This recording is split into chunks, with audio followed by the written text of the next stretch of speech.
회사 식당, 200명이 지켜보는 앞에서 제 동생이 무릎 꿇고 있었습니다. 머리 위에는 서류가 올려져 있었고 팀장은 비웃고 있었죠. 그 순간 저는 10년 전 죽은 동료가 떠올랐습니다. 재벌의 비리를 폭로하려다 의문사당한 그 사람. 이제 제 동생까지 그들의 소나기에 들어갔습니다. 10년 동안 준비했습니다. 이번엔 절대 놓치지 않을 겁니다. 낡은 명함 한 장을 테이블 위에 놓았습니다. 전설의 딜메이커가 돌아왔다는 신호였죠. 구독과 좋아요는 영상을 만드는데 큰 힘이 됩니다. 오늘 하루도 행복하세요. 평범한 화요일 점심시간이었습니다. 서울 강남구 테헤란로에 우뚝 솟은 대한산업본사 50층 건물. 그곳 지하 1층 구내식당에는 수백 명의 직원들이 삼삼오오 모여 점심 식사를 하고 있었습니다.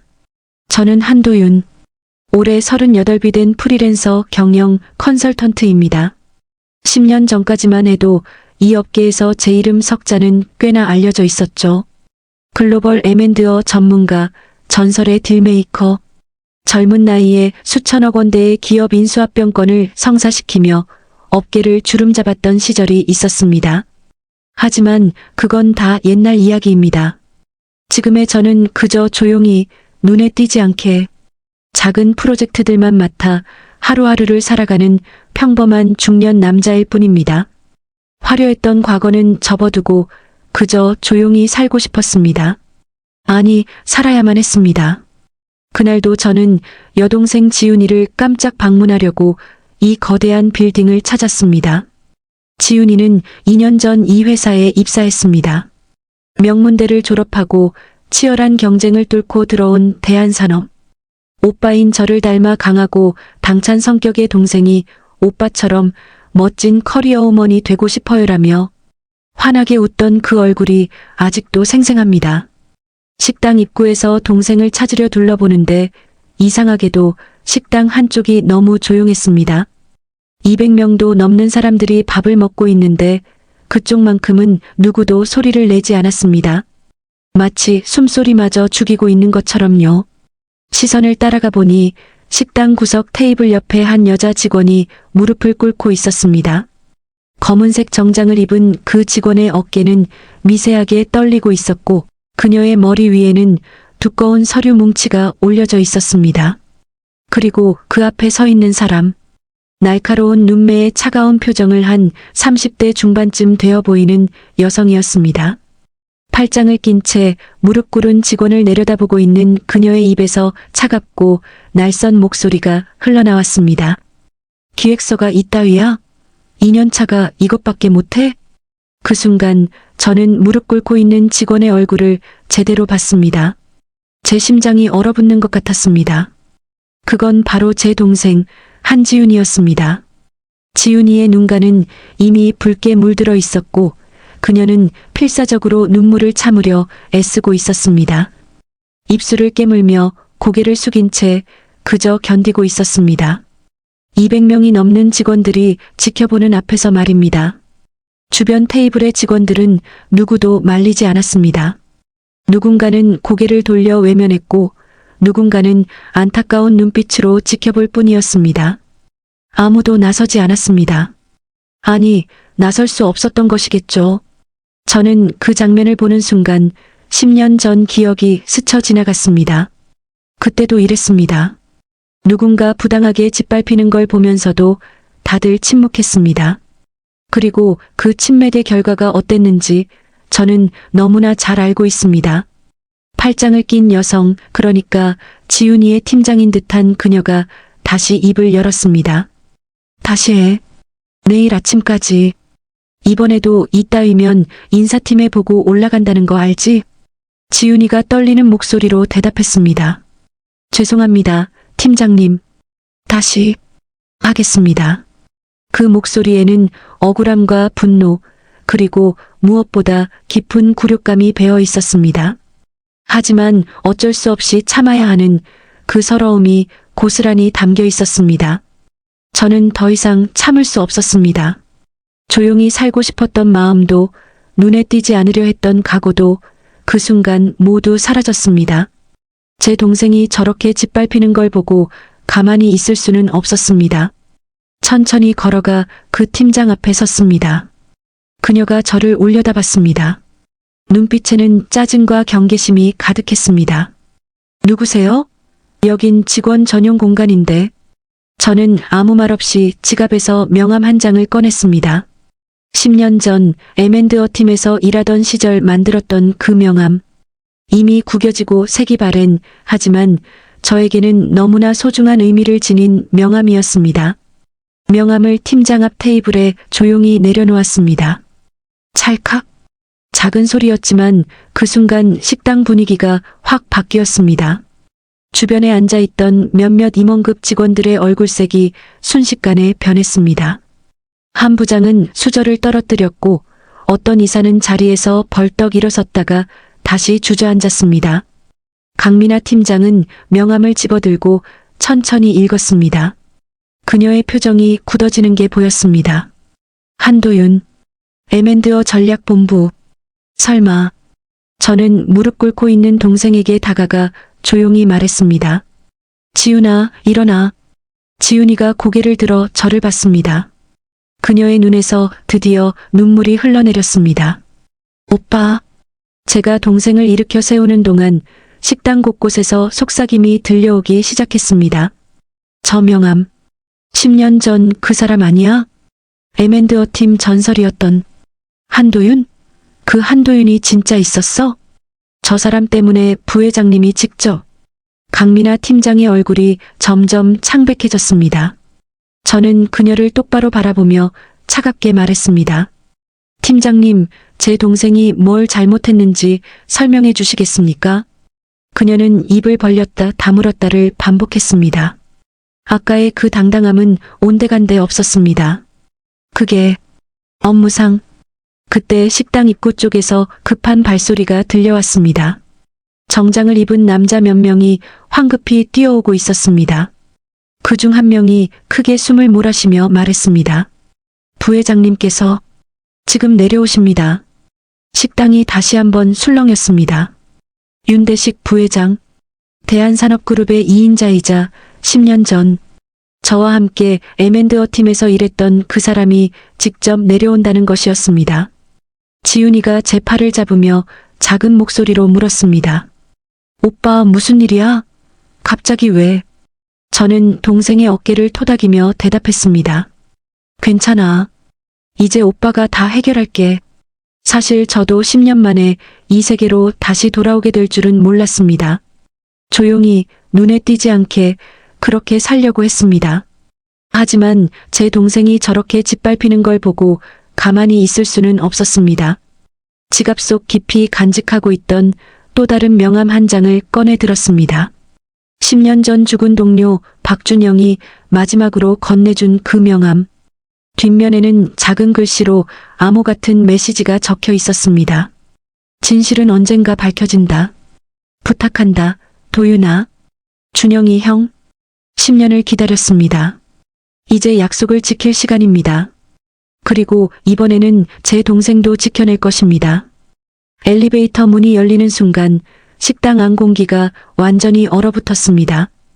200명이 넘는 직원들이 일제히 자리에서 일어났고 누군가는 급히 옷매를 고쳐 입었으며 누군가는 떨리는 손으로 머리를 매만졌습니다. 회색 정장을 완벽하게 차려입은 윤대식 부회장이 천천히 걸어 들어왔습니다. 올해 55.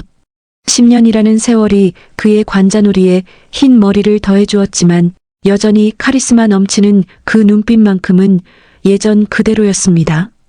그의 시선이 식당을 천천히 훑다가 제가 서 있는 곳에 멈췄습니다. 그리고 테이블 위에 놓인 낡은 명함을 보는 순간 그의 얼굴에 미묘한 감정의 파도가 지나갔습니다. 놀라움, 반가움, 그리고 두려움까지. 부회장님은 저를 향해 천천히 걸어왔습니다. 주변 직원들이 자동으로 길을 터주었고 강미나 팀장은 얼굴이 새하얗게 질린 채 뒤로 물러섰습니다. 도윤이. 10년 만에 듣는 그 목소리는 여전히 낮고 중후했지만 어딘가 떨림이 섞여 있었습니다. 저는 고개를 숙여 인사했습니다. 오랜만입니다, 부회장님. 그는 제 어깨를 잡았습니다. 그 손에 힘이 들어가 있는 게 느껴졌습니다. 반가움인지 경계인지 알 수 없는 그 힘. 사무실로 가자. 할 얘기가 많다. 그리고 주변을 둘러보며 날카롭게 말했습니다. 전 직원 자리로 돌아가십시오. 오늘 있었던 일은 제가 직접 조사하겠습니다. 순식간에 식당이 술렁이며 사람들이 흩어지기 시작했습니다. 강민아 팀장은 제게 한번 날카로운 시선을 보낸 후 황급히 자리를 떴습니다. 그녀의 뒷모습에서 분노와 두려움이 동시에 느껴졌습니다. 저는 지훈이에게 조용히 말했습니다. 먼저 자리로 돌아가 있어. 오빠가 다녀올게. 지훈이가 걱정스러운 눈빛으로 물었습니다. 오빠 괜찮을 거야? 당연하지. 걱정 마. 동생을 보내고 부회장님을 따라 전용 엘리베이터에 올랐습니다. 문이 닫히자 우리 둘만 남은 좁은 공간에 무거운 침묵이 흘렀습니다. 45층을 향해 올라가는 동안 부회장님은 한 번도 저를 보지 않았습니다. 그저 앞만 응시한 채 턱을 쓸어내리며 깊은 한숨을 내쉬었습니다. 엘리베이터가 45층에 도착했고 넓은 복도를 지나 부회장실로 들어갔습니다. 천장부터 바닥까지 이어진 통유리창 너머로 서울 시내가 한눈에 내려다 보였습니다. 10년 전에도 이 풍경을 자주 봤습니다. 이곳에서 수많은 밤을 새우며 기업 인수합병 전략을 짰던 기억이 생생합니다. 부회장님이 소파에 앉으라는 손짓을 했습니다. 비서에게 눈짓을 보내자 그녀가 조용히 물러났고 문이 닫혔습니다. 이제 진짜 둘만 남았습니다. 커피 마실래? 아니요. 괜찮습니다. 부회장님은 책상으로 가서 서랍을 열었습니다. 그리고 거기서 꺼낸 것은 저와 똑같이 낡은 명함 한 장이었습니다. 10년 전 M&A 팀에서 함께 일했던 시절의 명함. 나도 버리지 못했어. 10년 동안 이걸 볼 때마다 내 생각을 했다. 그는 창밖을 보며 말을 이었습니다. 도윤아, 내가 돌아올 줄은 솔직히 몰랐다.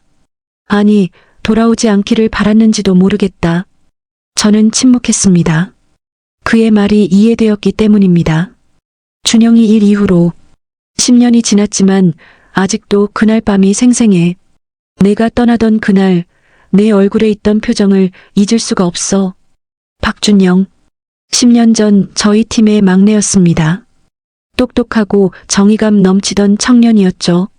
그가 발견한 재벌가 비자금 조성 증거, 그리고 그 증거를 폭로하려다가 의문의 교통사고로 세상을 떠났습니다. 32살, 너무 젊은 나이에. 부회장님이 저를 돌아봤습니다. 하지만 지금은 달라, 도윤아. 10년 전보다 그들의 힘이 훨씬 더 커졌어. 내가 알던 그 조직이 아니야. 알고 있습니다.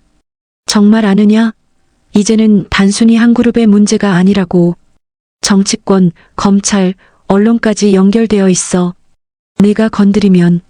그가 말을 멈췄습니다. 하지만 저는 그 다음 말을 알고 있었습니다.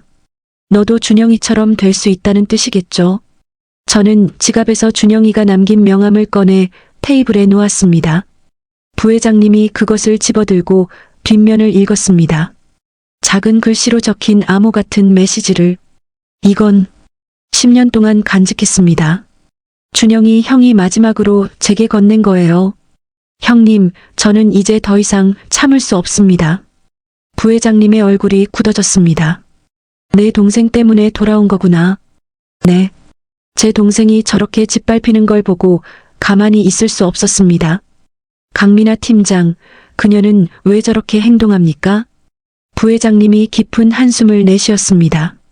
그것도 복잡한 사연이 있어. 그 순간 그의 휴대폰이 울렸습니다. 화면을 보는 순간 그의 표정이 더욱 어두워졌습니다.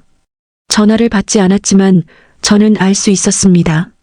누군가 이미 제가 나타난 걸 보고하고 있다는 것을. 형님, 저는 이번에 물러서지 않을 겁니다. 부회장님이 저를 똑바로 봤습니다. 그의 눈빛에는 걱정과 두려움, 그리고 묘한 기대감까지 섞여 있었습니다. 도윤아, 정말 각오가 되어 있니?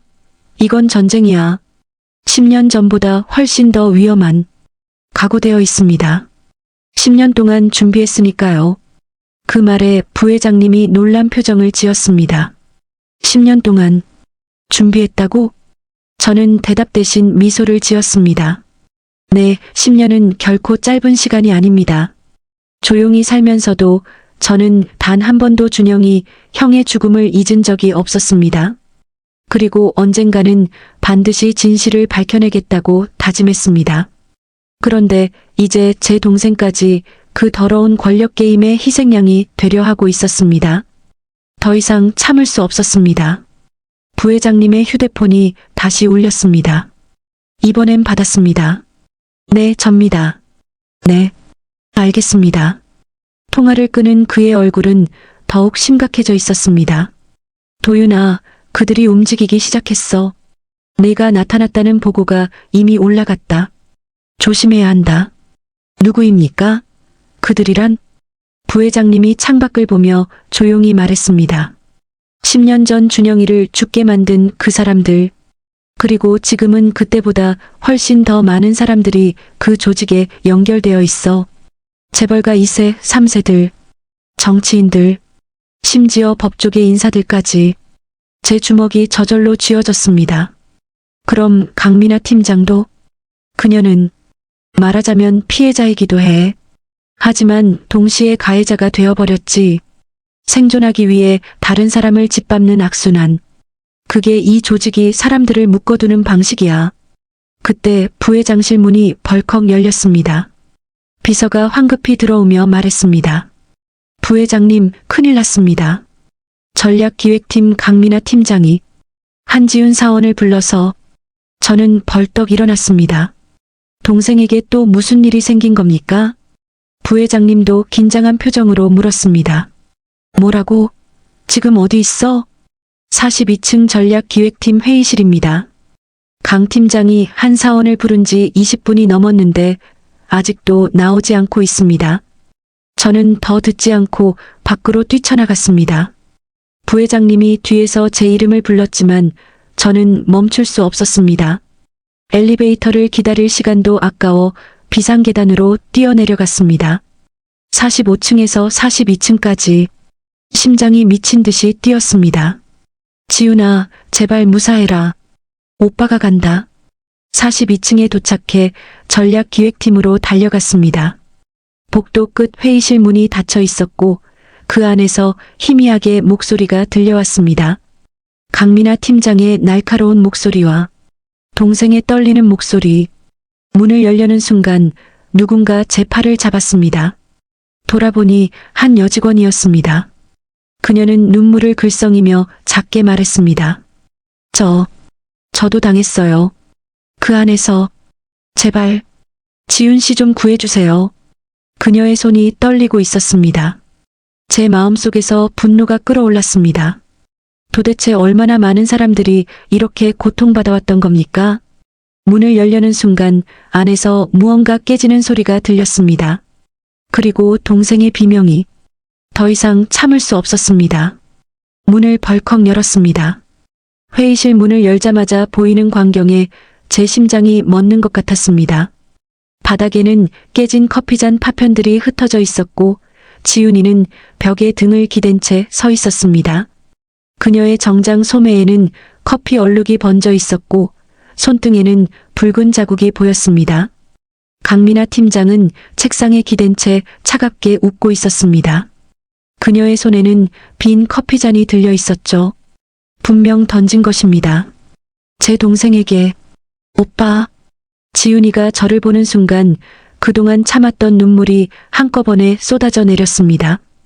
저는 재빨리 동생에게 다가가 그녀의 손을 살폈습니다. 뜨거운 커피에 데인 흔적이 선명했습니다. 강민아 팀장이 팔짱을 끼며 말했습니다. 사적인 자리에 왜 들어오십니까? 노크는 안 하시나요? 제 안에서 분노가 끓어올랐지만 최대한 침착하게 말했습니다. 제 동생을 다치게 할 권리는 아무에게도 없습니다. 다쳤다니요? 그냥 실수로 잔이 미끄러진 건데요. 그렇죠, 한사원? 그녀가 지훈이를 향해 날카로운 시선을 보냈습니다. 협박하는 눈빛이었습니다. 문제 삼으면 더 큰 불이익이 있을 거라는. 저는 지훈이의 어깨를 감싸며 밖으로 데리고 나왔습니다. 복도에는 몇몇 직원들이 걱정스러운 얼굴로 서 있었습니다. 아까 제 팔을 잡았던 그 여직원도 있었죠. 괜찮아요? 약이라도. 한 직원이 구급상자를 들고 다가왔습니다. 따뜻한 마음씨에 감사하면서도 저는 이 회사에 얼마나 많은 사람들이 이런 고통을 겪어왔는지 다시 한번 깨달았습니다. 옥상으로 올라갔습니다. 11월 차가운 바람이 불었지만 적어도 여기서는 아무도 우리를 감시하지 않았습니다. 지훈이는 난간에 기대어 서서 눈물을 훔쳤습니다. 오빠, 미안해. 오빠까지 이런 일에 휘말리게 해서. 저는 동생의 손을 잡고 조심스럽게 화상 부위를 살폈습니다. 다행히 심하지는 않았지만 붉게 부어오른 자국이 선명했습니다. 지훈아, 내가 미안해할 일이 아니야. 팀장이 잘못한 거지. 하지만 오빠도 알잖아. 회사 생활이 그런 거라는 거, 참아야 하는 거라는 거. 동생의 목소리에는 깊은 체념이 배어 있었습니다. 2년, 겨우 2년 만에 저렇게 밝고 당찬 아이가 이렇게 변해버렸습니다. 저는 지갑에서 준영이 형이 남긴 명함을 꺼냈습니다. 10년 동안 간직해온 그 명함을. 지훈아, 이거 봐. 명함 뒷면에는 작은 글씨로 숫자와 문자가 적혀 있었습니다. 언뜻 보면 전화번호 같지만 자세히 보면 암호였습니다. 이게 뭐야, 오빠? 10년 전 오빠 회사 동료 중에 박준영이라는 선배가 있었어. 정의감이 강하고 똑똑하고 항상 웃던 좋은 사람이었지. 저는 서울 시내를 내려다보며 말을 이었습니다. 그 형이 회사 비리를 발견했어. 재벌가 비자금 조성, 횡령, 온갖 더러운 거래들. 그걸 폭로하려다가. 그래서 교통사고로 죽었어. 32살에. 지훈이의 눈이 커졌습니다. 설마 사고가 아니었어. 그들이 없앤 거지. 진실을 말하려던 사람을. 그리고 그 형이 마지막으로 오빠한테 남긴 게 이 명함이야. 지훈이가 명함을 들여다봤습니다. 그녀의 손이 떨리고 있었습니다. 오빠, 그럼 지금 나한테 일어나는 일도. 그래, 우연이 아니야. 내가 오빠 동생이라는 걸 알고 있어. 강민아 팀장도 누군가의 지시를 받고 있을 거야. 차가운 바람이 더 세게 불었습니다. 지훈이는 명함을 제게 돌려주며 말했습니다. 오빠, 그만해. 제발. 10년 전 그 선배님처럼. 오빠까지 다치면 난 어떡해. 저는 동생의 어깨를 꼭 잡았습니다. 지훈아, 오빠는 10년 동안 준비했어. 조용히 살면서도 단 한 번도 잊은 적 없어. 증거를 모으고 사람들을 찾아내고 때를 기다렸지. 그런데 이제 내가 위험에 처했어. 오빠가 가만히 있을 수 있겠어? 하지만 위험해. 10년 전보다 더 위험할 거야. 알아. 부회장님도 같은 말씀하셨어. 하지만 지훈아, 만약 오빠가 이번에도 물러서면 그 다음 희생자는 누가 될까? 또 다른 누군가의 동생? 누군가의 가족? 지훈이는 대답하지 못했습니다. 그저 눈물만 흘릴 뿐이었습니다. 그때 옥상 문이 열렸습니다. 부회장님이 올라오셨습니다. 그의 뒤로는 2명의 직원이 더 있었습니다. 한 명은 법무팀 과장으로 보이는 30대 중반 남성, 다른 한 명은 인사팀 여직원이었습니다. 도윤아, 지훈 씨. 부회장님이 걱정스러운 표정으로 우리에게 다가왔습니다. 강 팀장 일 들었어. 이건 명백한 폭행이야. 바로 조치하겠어. 하지만 저는 고개를 저었습니다. 아니요, 형님. 지금 강민아 팀장을 건드리면 안 됩니다. 왜? 분명한 증거가. 그녀는 말단입니다. 위에 있는 진짜 적들을 잡아야 해요. 지금 그녀를 건드리면 그들이 경계할 겁니다. 부회장님이 제 의도를 알아차렸습니다. 그럼 넌 증거를 모을 겁니다. 10년 전 준영이 형이 발견했던 것보다 더 확실한 증거를. 그리고 이번에는 반드시 성공할 겁니다. 법무팀 과장이 조심스럽게 말했습니다.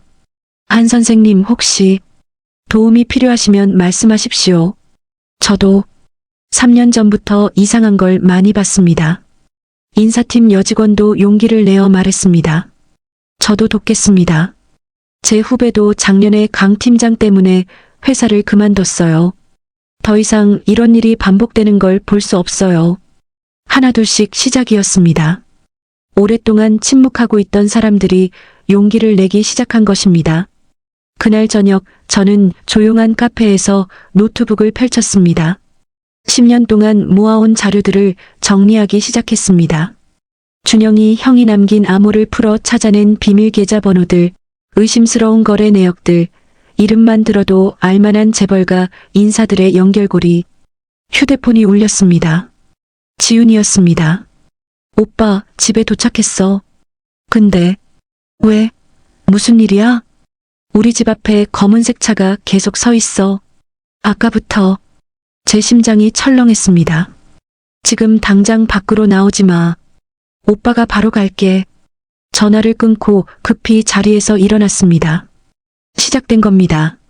그들이 움직이기 시작했습니다. 택시를 타고 지훈이네 집으로 달려갔습니다. 아파트 단지 입구에 정말로 검은색 세단 한 대가 서 있었습니다. 번호판을 봤습니다. 렌터카였습니다. 추적이 어려운. 창문은 선팅이 짙게 되어 있어 안이 보이지 않았습니다. 하지만 분명 누군가 안에 있었습니다. 지훈이를 감시하고 있는. 저는 차에서 내려 그 세단 옆으로 다가갔습니다. 그리고 조수석 창문을 톡톡 두드렸습니다. 창문이 천천히 내려갔습니다. 안에는 30대 초반으로 보이는 남자가 앉아 있었습니다. 무표정한 얼굴. 용건이 뭡니까? 그가 차갑게 물었습니다. 여기서 뭐 하십니까? 제 차에서 쉬는데 문제라도? 저는 그의 얼굴을 똑바로 봤습니다. 그리고 천천히 말했습니다. 제 동생을 건드리지 마십시오. 경고합니다. 무슨 말씀이신지 똑똑히 들었을 겁니다. 제 동생한테 손 떼면 당신들이 숨기고 있는 모든 것을 폭로하겠습니다. 10년 전 박준영이 발견한 것보다 훨씬 더 큰 것들을. 남자의 표정이 미묘하게 변했습니다. 동요하고 있었습니다. 누가 보냈습니까? 그는 대답하지 않고 시동을 걸었습니다. 그리고 천천히 떠났습니다. 하지만 저는 알고 있었습니다. 이게 끝이 아니라는 것을. 이제 진짜 전쟁이 시작된 것입니다. 지훈이네 집으로 올라갔습니다. 문을 열자마자 동생이 걱정스러운 얼굴로 달려왔습니다. 오빠 괜찮아? 응. 이제 당분간 오빠가 여기서 같이 지낼게. 그날 밤 잠들지 못하고 창밖을 내다봤습니다. 검은색 세단은 떠났지만 분명 다른 방식으로 감시하고 있을 것입니다. 준영이 형, 이제 시작입니다.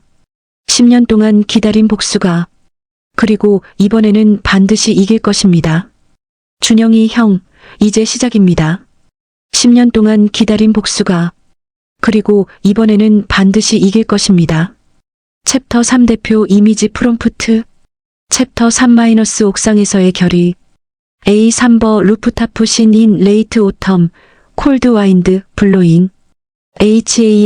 HANDO-YON 38 메일 비즈너스 캐저얼 재컷 언드 HAN JI-YON 28 피메일 카피 마이너스 스트리트 AI 네드 비즈너스 수트 스탠딩 바이 더 루프타프 IA이링 어브 어 50- 스토리 코퍼럽 빌딩 솔 CITYSCAP 비저벌 인 더 백그라운드 언더 오버캐스트 스카이 DO-YON 젠틀리 홀딩 JI-YONS 인저드 핸드 이그제미닝 어 레드번 마크 아너 핸드 위드 어 컨선드 프로텍티브 익스프레션 마이너스 퍼로더 브라우즈 조 클렌치트 위드 서프레스트 앵거 아이즈 필드 위드 디터머네이션 언드 브러덜리 러브 인 히즈 어더 핸드 HES 쇼잉 허앤올드 원 비즈너스 카드 위드 스몰 핸드리턴 텍스트 비저벌 안더백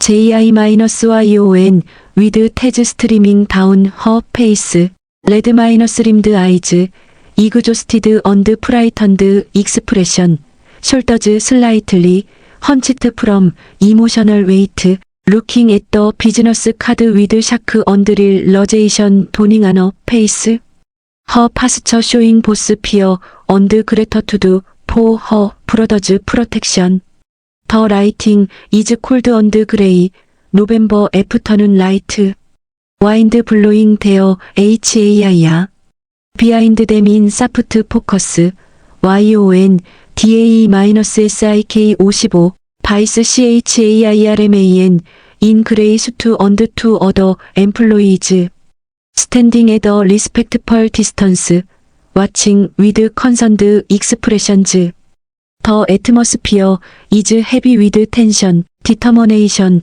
언드 더 반드 비빈 시블링즈 페이싱 데인저 터게더, PHOTOREALISTIC, 시너매틱 컴포지션, 이모셔널 뎁스, 코리언 코퍼럿 루프타프 세팅. 3챕터 완료되었습니다. 4챕터 집필을 진행할까요? 제시도시 4챕터 아티팩트의 대본 작성을 시작해줘.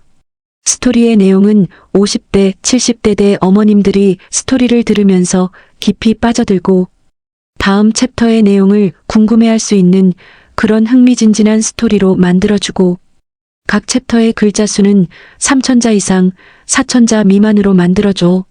그리고 대본의 구성은 나레이션 90%, 대화 10%로 나레이션 중심 방식의 대본을 만들어주고 대본 중간중간 대단원의 제목은 빼고 만들어줘.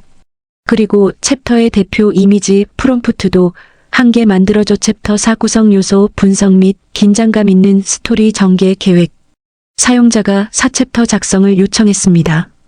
요구사항을 정리하면 50-70대 여성이 깊이 빠져들 수 있는 흥미진진한 스토리, 3,000자 이상 4,000자 미만, 나레이션 90%, 대화 10%, 대단원 제목 제외, 챕터 대표 이미지 프롬프트 1개.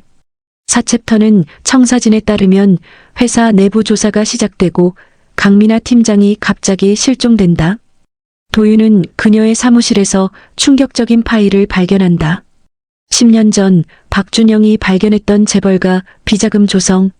증거와 함께 강민아 역시 그 비리를 알았다가 협박당해온 피해자였다는 사실. 스토리 전개. 강민아 팀장 실종. 도윤이 그녀의 사무실 조사. 충격적인 파일 발견. 강민아도 피해자였다는 사실 발견. 10년 전 비리의 전모가 드러나기 시작. 다음 챕터로의 긴장감 조성. 나레이션 중심으로 작성하되 중요한 순간에만 짧은 대화 삽입. 4챕터 마이너스 기업사의 진실. 월요일 아침 출근길은 평소와 다름없이 붐볐습니다. 하지만 대한산업본사 42층 전략기획팀은 이상한 공기가 흐르고 있었습니다. 강민아 팀장의 자리가 비어 있었던 겁니다. 저는 지훈이와 함께 출근했습니다. 주말 동안 동생 집에서 지내며 혹시 모를 위험에 대비했죠. 다행히 검은 세단은 다시 나타나지 않았지만 감시가 끝난 건 아닐 것입니다.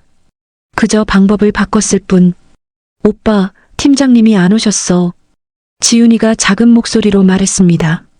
주변 직원들도 수군거리고 있었습니다. 강민아 팀장은 10년 가까이 이 회사에 다니며 단 한 번도 무단 결근을 한 적이 없다고 했습니다. 철저하고 완벽주의자인 그녀가 연락도 없이 출근하지 않는다는 건 이상한 일이었습니다. 오전 10시쯤 인사팀에서 연락이 왔습니다. 강민아 팀장과 연락이 닿지 않는다는 것. 집에도 없고 휴대폰도 꺼져 있고 가족들도 그녀의 행방을 모른다는 것이었습니다. 제 가슴속에서 불안한 예감이 스쳐 지나갔습니다. 10년 전 준영이 형이 사라지기 전날도 이랬습니다. 갑자기 연락이 끊기고 그리고 다음날 교통사고 소식이 들려왔죠. 부회장님께 전화를 걸었습니다. 형님, 강민아 팀장이 실종됐습니다. 뭐라고? 언제부터? 금요일 퇴근 후부터인 것 같습니다. 주말 내내 연락이 안 됐어요. 전화기 너머로 부회장님의 무거운 한숨이 들렸습니다. 도윤아, 10년 전 생각나는구나. 저도 그렇습니다. 그래서 부탁이 있습니다. 그녀의 사무실을 조사하게 해주십시오. 잠시 침묵이 흘렀습니다. 그리고 부회장님이 말했습니다. 1시간 준다. 인사팀이 공식적으로 조사 들어가기 전에 전화를 끊고 지훈이에게 말했습니다. 오빠 잠깐 다녀올게. 너는 여기서 평소처럼 일해. 오빠 위험하지 않아? 괜찮아. 걱정 마. 42층 구석에 있는 팀장실로 향했습니다. 다행히 복도는 한산했습니다. 문을 열고 안으로 들어갔습니다. 깔끔하게 정돈된 사무실. 책상 위에는 서류가 가지런히 정리되어 있었고 서랍은 잠겨 있었습니다. 하지만 저는 10년 동안 이런 일을 준비해왔습니다. 주머니에서 작은 도구를 꺼내 조심스럽게 서랍 잠금 장치를 풀었습니다. 찰칵. 서랍이 열렸습니다.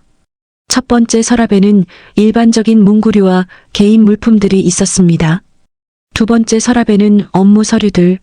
하지만 세 번째 서랍, 가장 아래 서랍을 열었을 때 제 손이 멈췄습니다. 검은색 파일 하나가 다른 서류들 사이에 숨겨져 있었습니다. 파일 겉표지에는 아무것도 적혀 있지 않았지만 무게감이 달랐습니다. 뭔가 중요한 것이 들어있다는 느낌. 파일을 꺼내 펼쳤습니다. 그리고 첫 페이지를 보는 순간 제 심장이 멎는 것 같았습니다. 대한산업그룹 비자금 조성 내역 마이너스 2010만 2024. 준영이 형이 발견했던 바로 그것. 아니, 그것보다 훨씬 더 자세하고 방대한 자료였습니다. 15년치 비자금 조성 내역. 수천억 원대의 검은 돈이 어떻게 만들어지고 어디로 흘러갔는지 낱낱이 기록되어 있었습니다. 페이지를 넘기며 읽어 내려갔습니다. 손이 떨렸습니다. 여기에는 대한산업뿐만 아니라 다른 재벌그룹들의 이름도 보였습니다.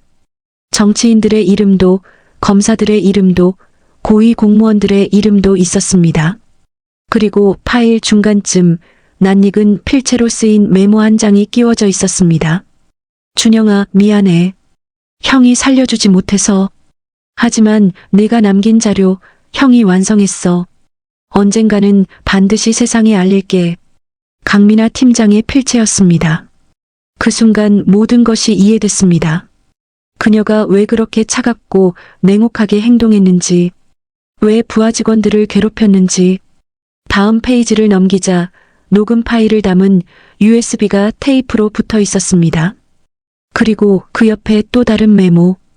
이 파일을 듣는 사람이 한도윤 씨라면 저는 피해자이기도 했지만 가해자이기도 했습니다. 용서를 구할 자격도 없습니다. 하지만 이것만은 알아주세요. 저도 준영 씨를 존경했습니다.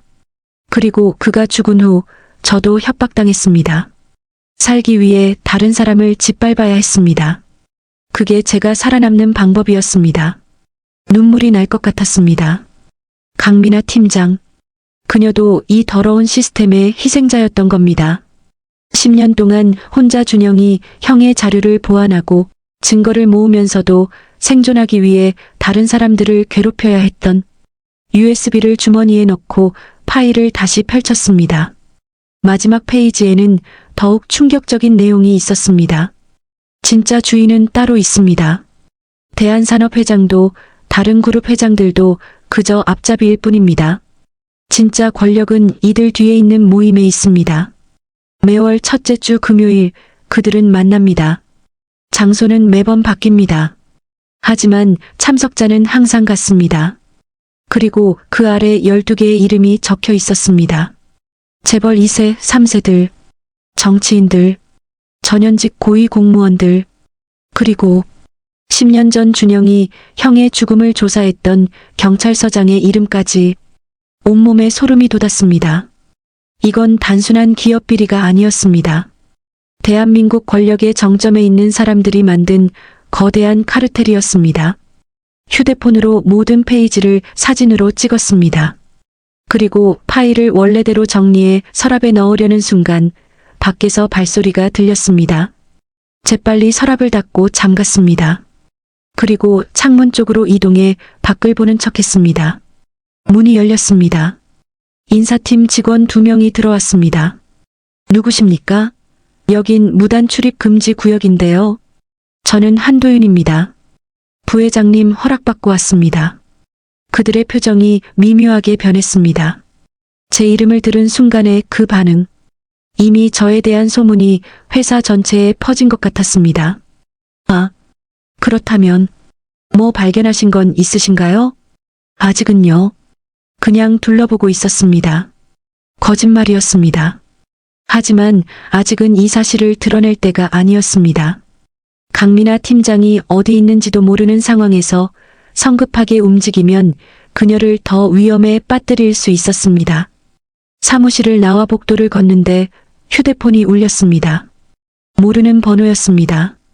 받았습니다. 여보세요? 한도윤 씨? 여자 목소리였습니다.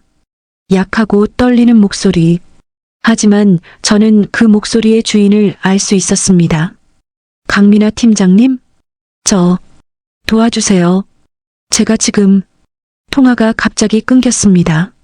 다시 전화를 걸었지만 꺼져 있었습니다. 발신자 위치를 추적해야 했습니다. 저는 부회장님께 다시 전화를 걸었습니다. 형님, 강민아 팀장한테서 연락이 왔습니다. 하지만 끊겼어요. 위치 추적 가능할까요? 당장 보안팀을 동원하겠어. 10분만 기다려. 10분이 10시간처럼 길게 느껴졌습니다. 강민아 팀장. 그녀가 10년 동안 혼자 싸워왔다는 것을 이제야 알았습니다. 그녀도 준영이 형처럼 정의로운 사람이었던 겁니다. 하지만 협박에 굴복할 수밖에 없었고 생존하기 위해 괴물이 되어야 했던 부회장님한테서 전화가 왔습니다. 도윤아, 위치 찾았다. 경기도 파주시 외곽 폐공장 지대야. 지금 보안팀이 출발했어. 저도 갑니다. 위험해.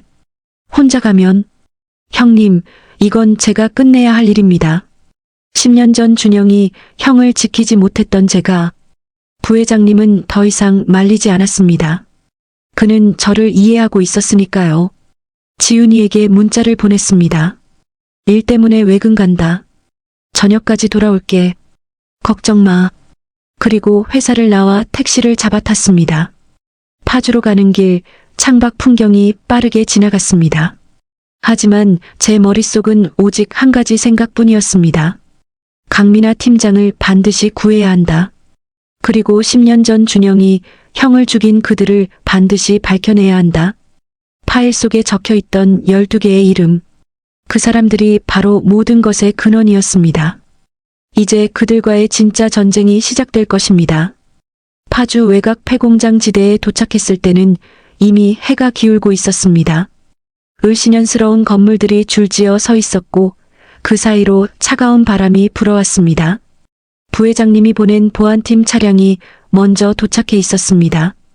보안팀장이 저를 보더니 급히 다가왔습니다. 한 선생님, 큰일입니다. 제 가슴이 철렁 내려앉았습니다. 강 팀장은요? 발견했는데 상태가 좋지 않습니다. 지금 119가 오고 있어요. 폐공장 안으로 뛰어들어갔습니다. 어둡고 축축한 복도를 지나 한 방으로 들어가자 강민아 팀장이 바닥에 쓰러져 있었습니다. 의자에 묶였던 흔적이 있었고 그녀의 손목에는 밧줄 자국이 선명했습니다. 입가에는 피가 마르고 있었고 얼굴은 창백했습니다.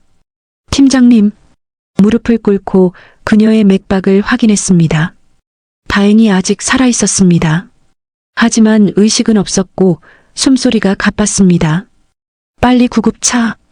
그때 그녀의 눈이 천천히 떠졌습니다. 초점 없는 눈동자가 저를 향했습니다. 도윤 씨, 말하지 마세요. 곧 병원 갈 거예요. 하지만 그녀는 떨리는 손으로 제 팔을 붙잡았습니다. USB, 맞죠? 준영 씨가 옳았어요. 알아요. 팀장님도 10년 동안 혼자 싸워오셨죠? 그녀의 눈에서 눈물이 흘러내렸습니다. 미안해요. 당신 동생, 지훈 씨한테 제가 괜찮아요. 이제 다 알아요. 구급대원들이 들어왔습니다. 그들이 강민아 팀장을 들것에 옮기는 동안 저는 그녀가 쓰러져 있던 자리를 살폈습니다. 바닥에 작은 종이 쪼가리가 떨어져 있었습니다. 집어들고 보니 차량 번호가 적혀 있었습니다. 그녀가 마지막 힘을 다해 남긴 단서였습니다. 구급차가 출발하고 저는 보안팀장에게 물었습니다. CCTV는요? 이 일대에는 CCTV가 없습니다. 애초에 그걸 노리고 이곳을 선택한 것 같아요. 예상했던 대답이었습니다. 10년 전 준영이 형 때도 그랬습니다. 철저하게 계획된 범죄, 흔적을 남기지 않는. 휴대폰이 울렸습니다. 부회장님이었습니다. 도윤아, 강 팀장은? 발견했습니다. 지금 병원으로 가는 중이에요. 하지만 말을 마치지 못했습니다. 예감이 좋지 않았으니까요. 서울로 돌아오는 차 안에서 다시 전화가 왔습니다. 병원에서였습니다. 한도윤 씨 보호자이십니까? 네, 그렇습니다. 환자분이 이송 중에 의식을 잃으셨고 지금 응급실에서 치료 중입니다. 빨리 오십시오. 병원으로 달려갔습니다. 응급실 앞에는 부회장님이 먼저 와 계셨습니다. 그의 얼굴에는 깊은 걱정이 서려 있었습니다. 의사가 뭐래? 머리에 심한 타박상이 있대. 내부 출혈 가능성도 있고 최선을 다하고 있다는데 2시간을 기다렸습니다. 그 시간이 이틀처럼 길게 느껴졌습니다. 그리고 마침내 의사가 나왔습니다. 보호자분? 네, 여기요. 일단 생명은 건졌습니다. 하지만 뇌에 손상이 있어서 언제 깨어날지는 장담할 수 없습니다. 제 다리에 힘이 풀렸습니다. 10년 전 준영이 형처럼 또다시 입을 막으려 한 겁니다. 말하지 못하게 부회장님이 제 어깨를 잡았습니다. 도윤아, 이건 명백한 살인 미수야. 경찰에 신고해야 해. 소용없습니다, 형님. 그들은 경찰도 소나기에 넣고 있어요. 강민아 팀장이 남긴 파일이 떠올랐습니다. 거기에 적혀있던 전직 경찰서장의 이름. 그들의 손은 어디까지 뻗어 있는 겁니까? 휴대폰이 울렸습니다. 지훈이었습니다. 오빠, 무서워. 동생의 목소리가 떨리고 있었습니다. 왜? 무슨 일이야? 집에 편지가 왔어. 우편함에 뭐라고 적혀 있어? 오빠가 입 다물지 않으면 다음은 내 차례다. 오빠, 이게 무슨... 온몸에 소름이 돋았습니다. 이제 제 동생까지 직접적으로 위협하기 시작한 겁니다. 지금 당장 집에서 나와. 호텔로 가. 강남 쪽으로. 사람 많은 곳으로. 오빠가 바로 갈게. 오빠, 빨리. 지금 당장. 전화를 끊고 부회장님을 받습니다. 형님, 제 동생이 위험합니다. 알았어. 내가 보안팀을 보내겠어. 당장. 병원을 나와 택시를 잡아탔습니다. 지훈이가 있는 호텔로 향하는 동안 머릿속이 복잡했습니다. 강민아 팀장이 쓰러지고 이제 동생까지 위협받고 있습니다. 그들은 저를 막기 위해 제 주변 사람들을 하나씩 건드리고 있었습니다. 호텔 로비에서 지훈이를 만났습니다. 그녀는 창백한 얼굴로 제게 달려왔습니다. 오빠, 동생을 꼭 안아줬습니다. 그녀의 몸이 떨리고 있는 게 느껴졌습니다. 괜찮아. 오빠가 지킬게. 하지만 저도 알고 있었습니다. 이대로는 지킬 수 없다는 것을. 그들의 힘은 생각보다 훨씬 강력했고 저는 혼자였습니다. 호텔 방에 들어가 지훈이를 앉혔습니다. 그리고 제가 발견한 모든 것을 설명했습니다. 10년 전 준영이 형의 죽음, 강민아 팀장이 혼자 싸워온 10년, 그리고 그 뒤에 있는 거대한 카르텔. 지훈이는 눈물을 흘리며 들었습니다. 오빠, 우리 이길 수 있어? 솔직히 확신할 수 없었습니다. 하지만 동생 앞에서 약한 모습을 보일 수는 없었습니다. 이길 거야. 반드시. 그날 밤 잠을 이룰 수 없었습니다. 창밖을 내다보니 호텔 맞은편에 검은색 세단이 또 서 있었습니다. 감시하고 있는 겁니다. 끊임없이. 새벽 3시쯤 휴대폰에 문자가 왔습니다. 모르는 번호였습니다. 한도윤, 마지막 경고다. 물러서라. 안 그러면 내 동생은 강민아처럼 될 것이다. 제 주먹이 떨렸습니다. 분노가 끓어올랐습니다. 하지만 동시에 두려움도 느껴졌습니다. 만약 정말로 지훈이한테 무슨 일이 생긴다면? 아침이 되자 부회장님한테서 전화가 왔습니다. 도윤아, 어젯밤 강 팀장이 다시 한번 위급했었어. 지금은 안정됐지만 의사가 말하길 누군가 병실에 침입하려 한 흔적이 있대. 뭐라고요? 병원 측에서 경비를 강화했어.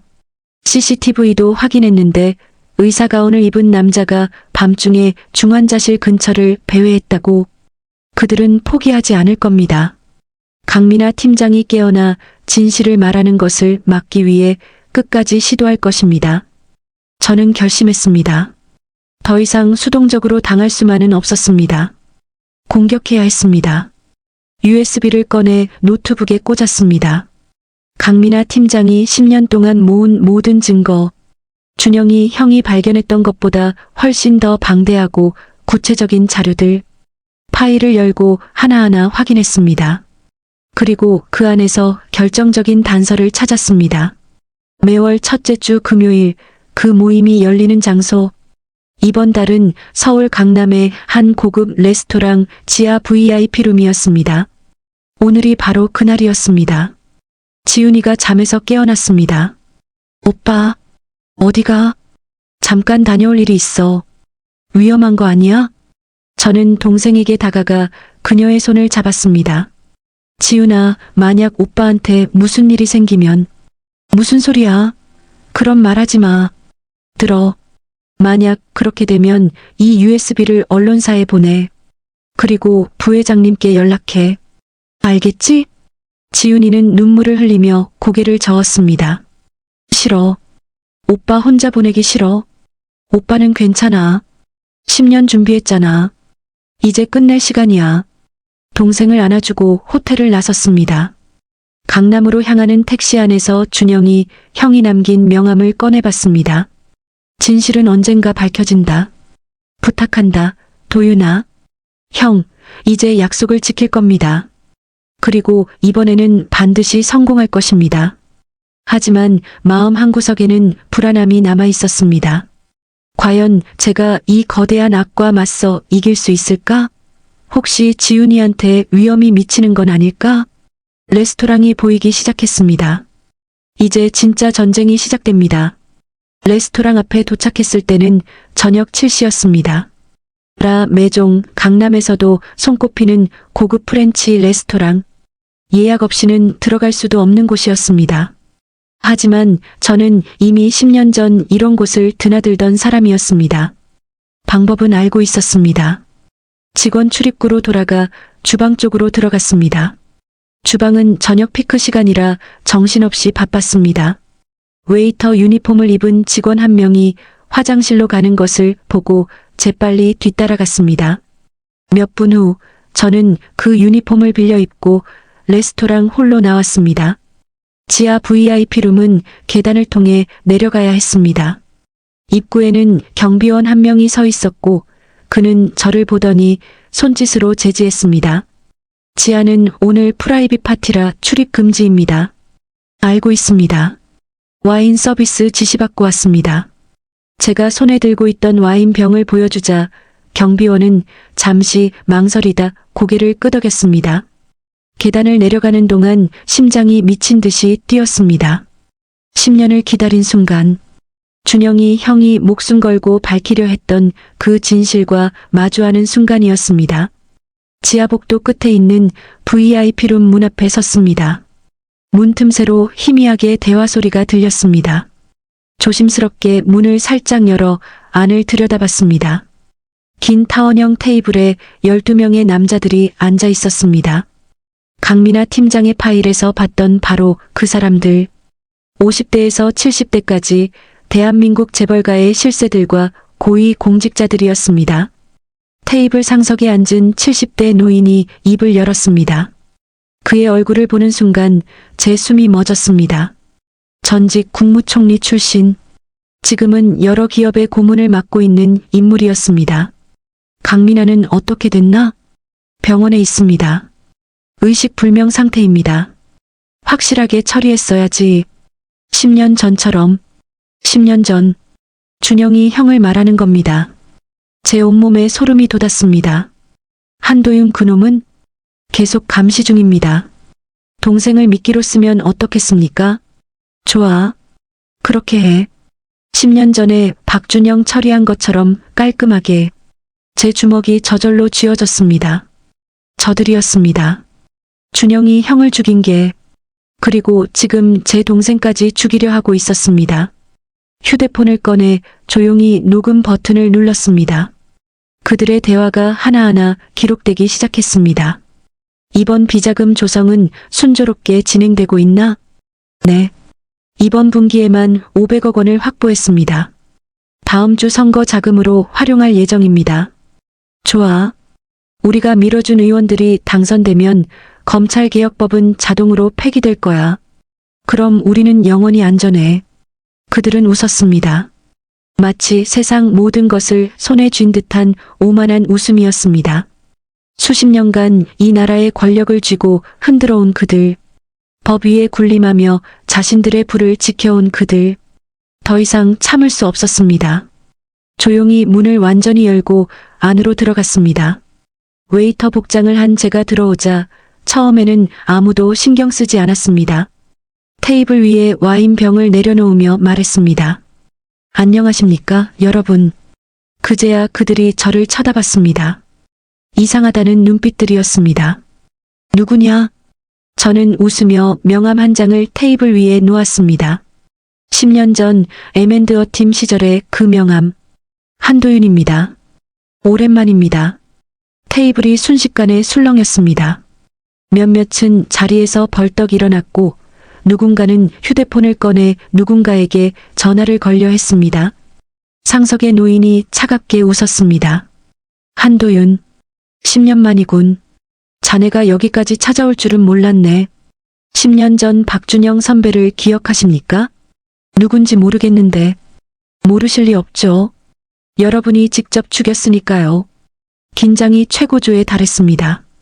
경비원 2명이 급히 방 안으로 들어왔습니다. 죄송합니다. 이 사람이 어떻게... 하지만 노인이 손을 들어 경비원들을 제지했습니다. 괜찮아. 나가 있게. 우리가 할 얘기가 있으니. 경비원들이 나가고 문이 닫혔습니다. 이제 저와 그들만 남았습니다. 한도윤, 자네 용기는 대단하군. 하지만 어리석어. 여기서 나가면 자네도, 자네 동생도 무사하지 못해.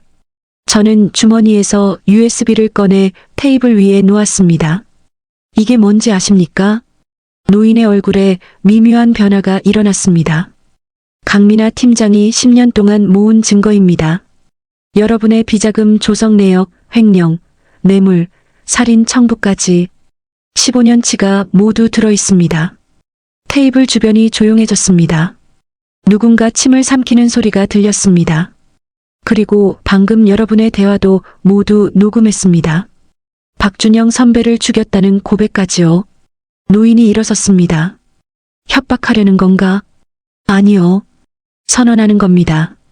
저는 그들을 한 명 한 명 천천히 둘러봤습니다. 여러분이 쌓아온 제국, 내일부터 무너지기 시작할 겁니다. 이 증거는 이미 안전한 곳에 보관되어 있고 제게 무슨 일이 생기면 자동으로 언론사 10곳에 동시 발송됩니다. 한 재벌 2세가 비웃었습니다. 언론? 언론사도 우리 손안에 있는데? 모든 언론사가 그렇지는 않습니다. 그리고 이건 국내 언론만의 문제가 아닙니다. 이미 국제 언론에도 자료가 전달됐습니다. 거짓말이었습니다. 하지만 그들은 제가 10년 동안 준비했다는 것을 알고 있었습니다. 혹시라도 하는 두려움이 그들의 얼굴에 스쳐 지나갔습니다. 한도윤, 조건을 제시하지. 얼마가 필요한가? 100억? 200억? 돈으로 해결될 문제가 아닙니다. 그럼 뭘 원하는데? 저는 테이블에 손을 짚고 그들을 똑바로 봤습니다. 정의입니다. 여러분이 짓밟아온 모든 사람들을 위한 정의. 10년 전 죽은 박준영 선배를 위한 정의. 강민아 팀장을 위한 정의. 그리고 제 동생을 위한 정의. 노인이 차갑게 웃었습니다. 정의? 순진하군. 이 세상에 정의 같은 건 없어. 있는 건 힘뿐이지. 틀렸습니다. 힘보다 강한 게 있습니다. 진실입니다. 그 순간 제 휴대폰이 울렸습니다. 부회장님이었습니다. 도윤아, 지금 어디 있어? 큰일 났어. 무슨 일이신데요? 강 팀장이 깨어났어. 그리고 경찰에 진술하기 시작했어. 제 얼굴에 미소가 번졌습니다. 방 안의 남자들을 보며 말했습니다. 들으셨습니까? 강민아 팀장이 깨어났답니다. 그리고 지금 모든 것을 경찰에 진술하고 있습니다. 노인의 얼굴이 창백해졌습니다. 불가능해. 병원 경비를. 부회장님이 24시간 경호를 붙여주셨습니다. 그리고 병원도 옮겼죠. 여러분이 손 쓸 수 없는 곳으로.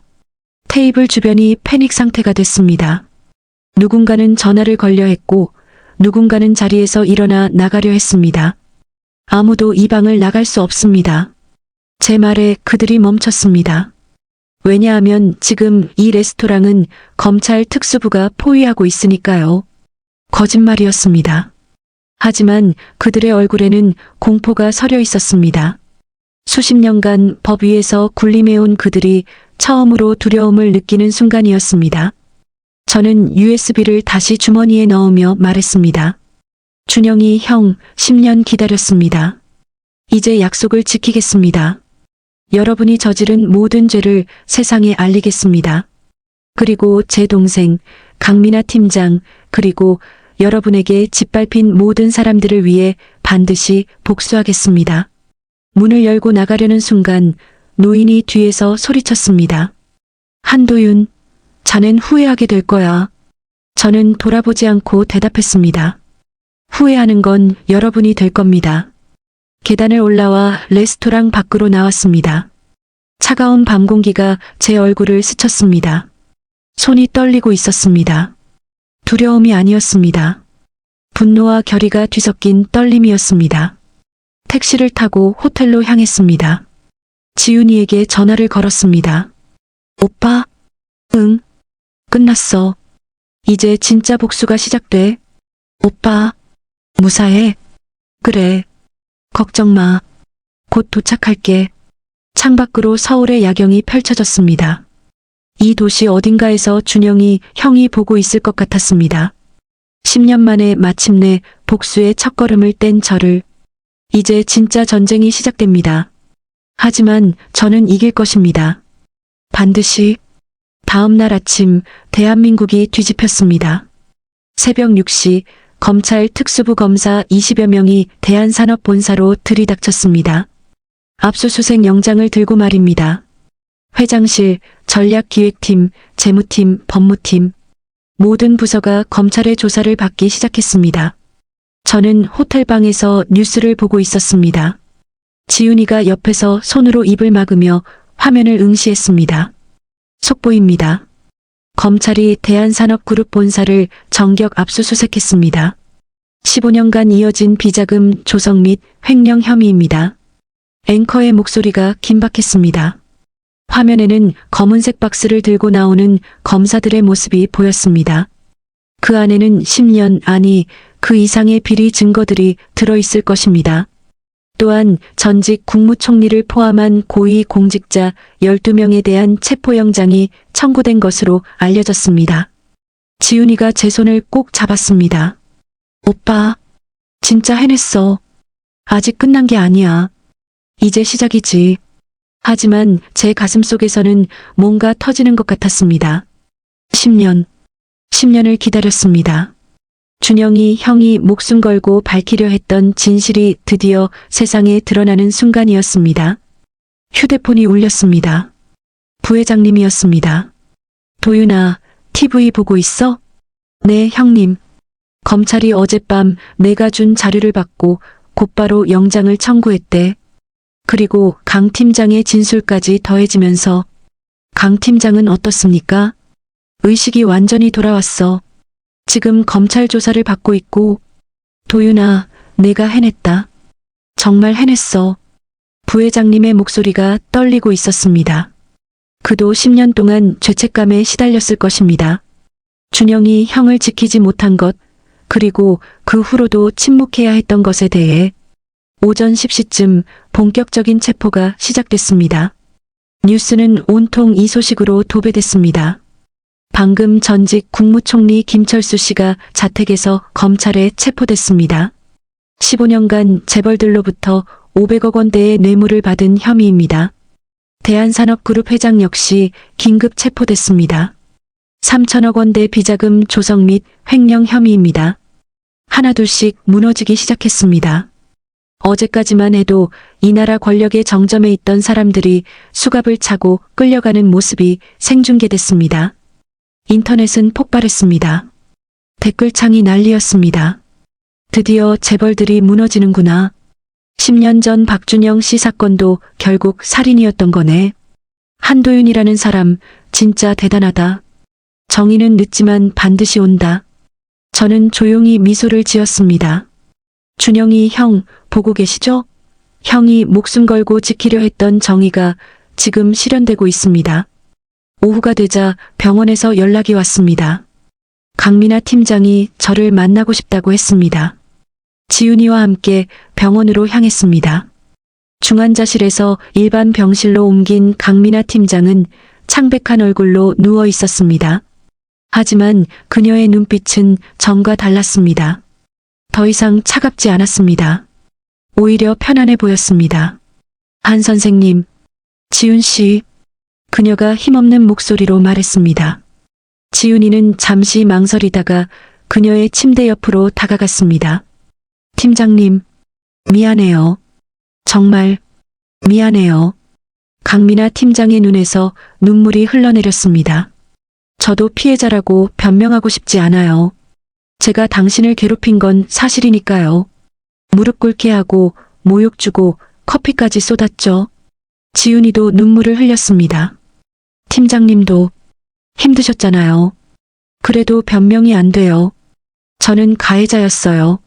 다만 한 가지만 알아주세요. 준영 씨, 그분은 정말 좋은 분이었어요. 저도 그분을 존경했어요. 그래서 10년 동안 혼자라도 증거를 모았어요. 저는 그녀의 손을 잡았습니다.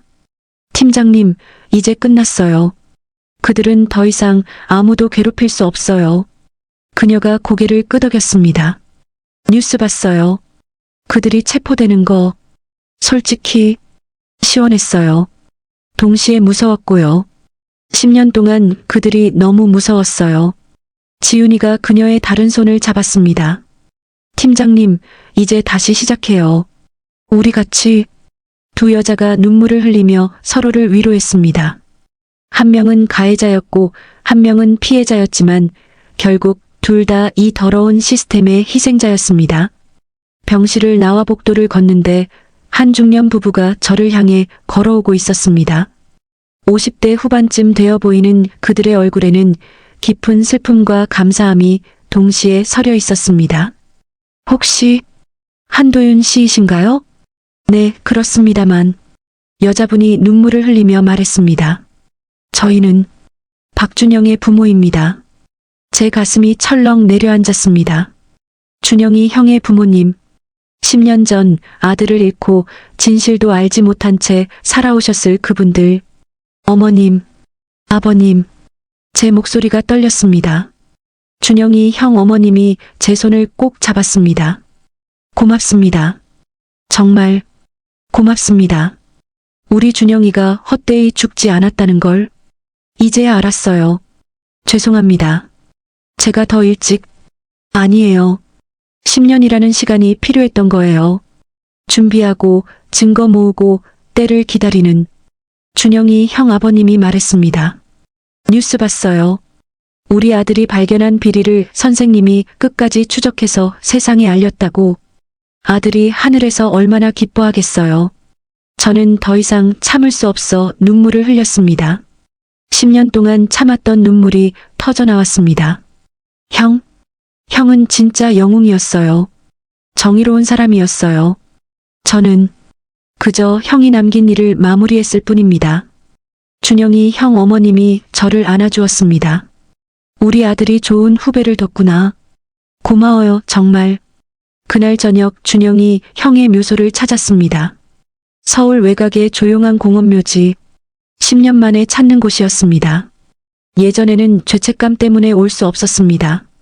형을 지키지 못한 제가 어떻게 형 앞에 설 수 있었겠습니까? 하지만 이제는 달랐습니다. 약속을 지켰으니까요.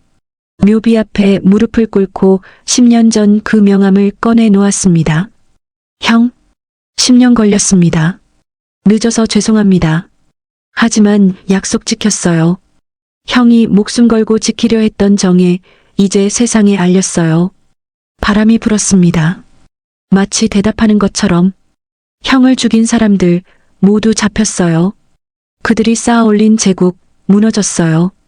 이제 더 이상 아무도 형처럼 억울하게 죽지 않을 거예요. 지훈이가 옆에 와서 꽃을 놓았습니다. 준영 선배님, 저는 한지훈이에요. 오빠 동생이요. 선배님 덕분에 저도 그리고 많은 사람들도 구원받았어요. 감사합니다. 해가 지고 있었습니다. 석양빛이 묘비를 비췄습니다. 제 그림자와 지훈이 그림자가 길게 늘어졌습니다. 휴대폰이 울렸습니다. 부회장님이었습니다. 도윤아, 대통령이 긴급회의를 소집했대. 재벌 개혁 특별법을 만들겠다고. 그리고 너를 공정거래위원회 민간자문위원으로 추천하고 싶다는데. 저를요? 당연하지. 내가 아니면 누가 하겠어. 10년 동안 이 싸움을 준비한 사람이 누군데. 저는 준영이 형 묘비를 보며 대답했습니다. 감사합니다. 하지만 형님, 이건 제 혼자만의 승리가 아닙니다. 준영이 형, 강민아 팀장, 그리고 침묵 속에서도 양심을 지킨 모든 분들의 승리예요. 알아. 그래서 더 자랑스럽다. 너는 진짜 영웅이야, 도윤아. 전화를 끊고 다시 묘비 앞에 섰습니다. 형, 이제 시작이에요. 제대로 된 세상 만들 거예요. 권력이 법 위에 있지 않고 정의가 힘보다 강한 그런 세상. 형이 꿈꾸던 세상 말이에요. 묘소를 떠나며 뒤돌아봤습니다. 석양빛 속에 묘비가 빛나고 있었습니다. 마치 형이 웃고 있는 것처럼. 지훈이가 제 팔짱을 끼며 말했습니다. 오빠, 이제 정말 끝난 거야? 아니, 이제 진짜 시작이야. 새로운 시작. 서울로 돌아오는 차 안에서 창밖을 봤습니다. 도시의 불빛들이 하나둘 켜지고 있었습니다. 이 도시 어딘가에서 누군가는 부당함에 맞서 싸우고 있을 것입니다. 그리고 이제는 그들에게 희망이 있습니다. 정의는 늦을 수 있지만 반드시 온다는 것. 악은 언젠가 무너진다는 것. 그리고 진실은 결코 묻히지 않는다는 것. 그것이 제가 10년 동안 배운 교훈이었습니다. 6개월이 흘렀습니다. 계절은 봄에서 가을로 바뀌었고 대한민국도 많은 것이 바뀌었습니다. 재벌 개혁 특별법이 통과됐고 기업 지배구조 개선법도 국회를 통과했습니다. 10년, 아니 수십 년간 이어져 온 비리 카르텔이 마침내 무너진 것입니다. 대한산업그룹은 완전히 새로운 경영진으로 물갈이 됐습니다. 윤대식 부회장은 새로운 회장으로 선임됐고 투명 경영을 선언했습니다. 더 이상 뒷거래도 비자금도 부당한 권력 행사도 없었습니다. 저는 공정거래위원회 민간자문위원으로 일하고 있었습니다. 매주 회의에 참석해 대기업 감시 정책을 논의했습니다. 10년 전 M&A 전문가로 일하던 경험이 이제는 정의를 지키는 데 쓰이고 있었습니다. 오늘은 특별한 날이었습니다. 대한산업본사에서 기업윤리 헌장 선포식이 열리는 날이었습니다. 제가 초청받아 참석하게 됐습니다. 지훈이도 함께였습니다. 회사 로비에 들어서자 많은 것이 달라져 있었습니다. 예전에는 위압적이고 차가운 분위기였다면 지금은 훨씬 밝고 자유로운 느낌이었습니다. 직원들의 표정도 달랐습니다. 더 이상 눈치 보지 않고 당당하게 걸어다녔습니다. 한도윤 선배님, 누군가 저를 불렀습니다. 돌아보니 법무팀 과장이었습니다. 6개월 전 용기를 내어 저를 도와주겠다고 했던 그 사람. 오랜만입니다. 잘 지내셨어요? 덕분에요. 선배님 덕분에 이제 떳떳하게 일할 수 있게 됐어요. 더 이상 비리를 눈감아주라는 압박도 없고 양심에 따라 일할 수 있어요. 그의 얼굴에는 진심 어린 미소가 있었습니다. 강당으로 들어갔습니다. 500명이 넘는 직원들이 자리를 가득 메우고 있었습니다. 무대 위에는 윤대식 회장과 새로운 임원진들이 자리하고 있었습니다. 그리고 특별 게스트 자리에는 강민아 씨가 앉아 있었습니다. 강민아 씨, 이제는 팀장이 아니었습니다. 그녀는 회사를 그만두고 기업 윤리 컨설팅 회사를 차렸습니다. 직장 내 괴롭힘 근절, 투명 경영 문화 확산, 내부 고발자 보호. 그녀가 10년 동안 겪었던 고통을 다른 사람들은 겪지 않게 하기 위해서였습니다. 그녀가 저를 보고 미소 지으며 손을 흔들었습니다. 저도 미소로 답했습니다. 6개월 전 병원 침대에서 눈물을 흘리던 그녀가 이제는 새로운 삶을 시작한 것입니다. 식이 시작됐습니다. 윤대식 회장이 단상에 올라 마이크를 잡았습니다. 오늘 우리 대한산업은 새로운 출발을 합니다. 과거의 잘못을 인정하고 투명하고 공정한 기업이 되겠다고 선언합니다. 박수가 터져 나왔습니다. 이 자리가 마련된 것은 한 사람의 용기 덕분입니다. 10년 전 박준영 과장이 정의를 위해 목숨을 걸었습니다. 그리고 10년 후 한도윤 선생이 그 뜻을 이어받아 진실을 밝혀냈습니다. 모든 시선이 저를 향했습니다. 부담스러웠지만 동시에 뿌듯했습니다. 한도윤 선생, 이 자리에 나와주시겠습니까? 저는 천천히 일어나 단상으로 올라갔습니다. 500명이 넘는 직원들이 저를 바라보고 있었습니다. 감사합니다. 하지만 이것은 저 혼자만의 성과가 아닙니다. 제 목소리가 강당에 울려 퍼졌습니다. 10년 전 박준영 선배가 정의의 씨앗을 뿌렸습니다. 강민아 씨가 10년 동안 혼자 그 씨앗을 지켰습니다. 윤대식 회장님이 마침내 변화를 선택하셨습니다. 그리고 무엇보다 침묵 속에서도 양심을 잃지 않았던 여러분이 있었습니다. 박수가 터져 나왔습니다. 제 동생 한지윤도 이 자리에 있습니다.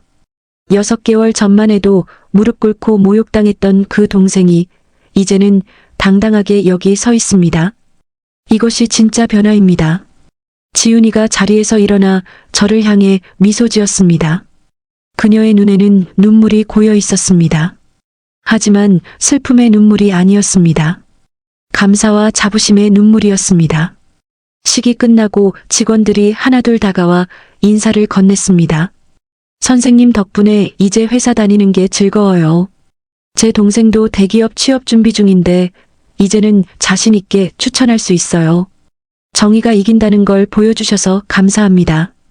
로비로 나오는데 강민아 씨가 기다리고 있었습니다. 그녀 옆에는 지윤이도 서 있었습니다. 한 선생님, 강 대표님, 요즘 일은 잘 되세요? 네. 컨설팅 의뢰가 너무 많이 들어와서 직원도 새로 뽑았어요. 다들 변화를 원하고 있더라고요. 지윤이가 그녀의 팔을 잡으며 말했습니다. 대표님, 다음 주 우리 팀 워크숍 때 오시기로 하신 거 잊지 않으셨죠? 당연하지. 약속했잖아. 두 사람이 함께 웃었습니다. 6개월 전 가해자와 피해자였던 두 사람이 이제는 서로를 이해하고 지지하는 사이가 된 것입니다.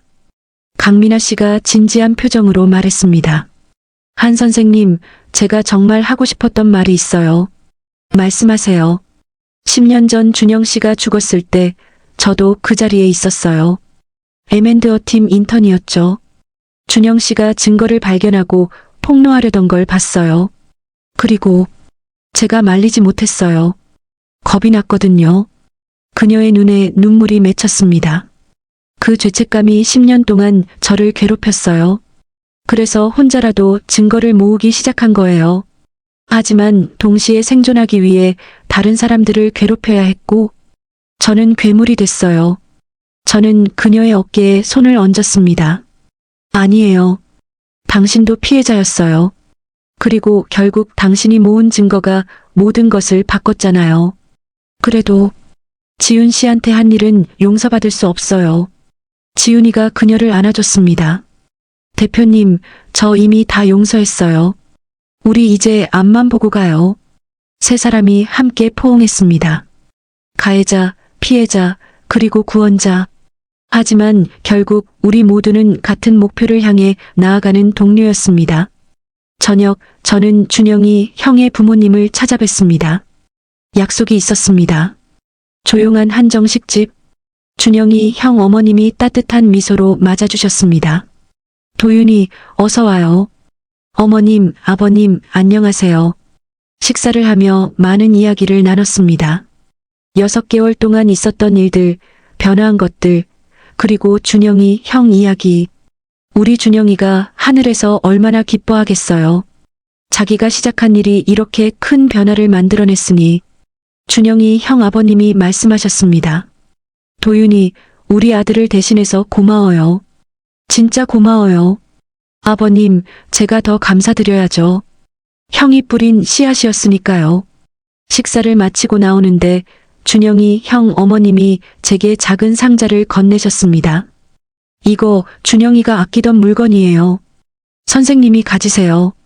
상자를 열자 낡은 만년필이 들어 있었습니다. 준영이가 대학 졸업할 때 제가 선물한 거예요. 항상 이걸로 중요한 서류에 서명했대요. 이제 선생님이 좋은 일에 써주세요. 제 눈에 눈물이 고였습니다. 소중히 간직하겠습니다. 집으로 돌아오는 길 만년필을 꺼내봤습니다. 펜대에는 작은 글씨로 이렇게 새겨져 있었습니다.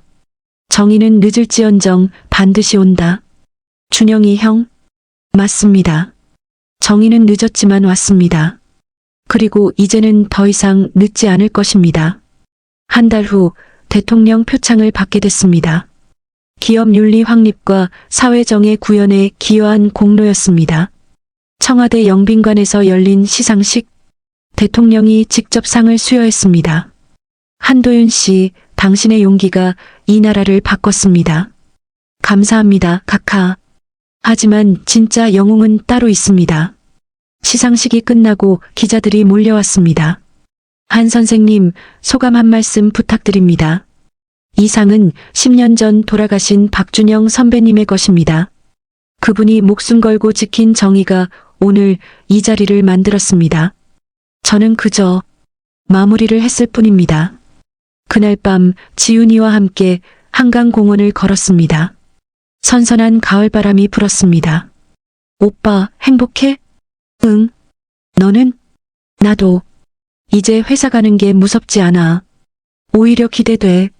지훈이는 대한산업에서 대리로 승진했습니다. 능력을 인정받아서였습니다. 성별이나 연줄이 아니라 오직 실력으로. 오빠 고마워. 오빠가 없었으면 나 지금쯤. 말도 안 돼. 넌 강한 애야. 원래. 아니야. 오빠가 있어서 강해질 수 있었어. 우리는 한강을 바라보며 나란히 섰습니다. 강 건너편 불빛들이 반짝였습니다. 지훈아, 오빠 약속할게. 앞으로도 계속 지킬 거야. 너도, 그리고 부당하게 고통받는 모든 사람들도. 나도 약속할게, 오빠. 이제 나도 누군가를 지킬 수 있는 사람이 될게. 남매의 그림자가 길게 늘어졌습니다. 10년의 시간, 무너진 제국, 그리고 새로운 시작. 모든 것이 이 순간으로 이어졌습니다. 준영이 형, 약속 지켰습니다. 그리고 이제 새로운 약속을 합니다. 형이 꿈꾸던 세상, 정의로운 세상을 만들어가겠다고. 더 이상 누구도 형처럼, 강민아 씨처럼, 지훈이처럼 고통받지 않는 세상을. 하늘을 올려다봤습니다.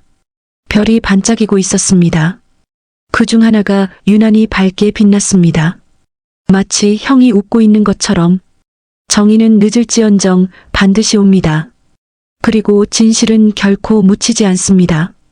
이것이 제가 10년 동안 배운 교훈이고 앞으로도 지켜나갈 신념입니다.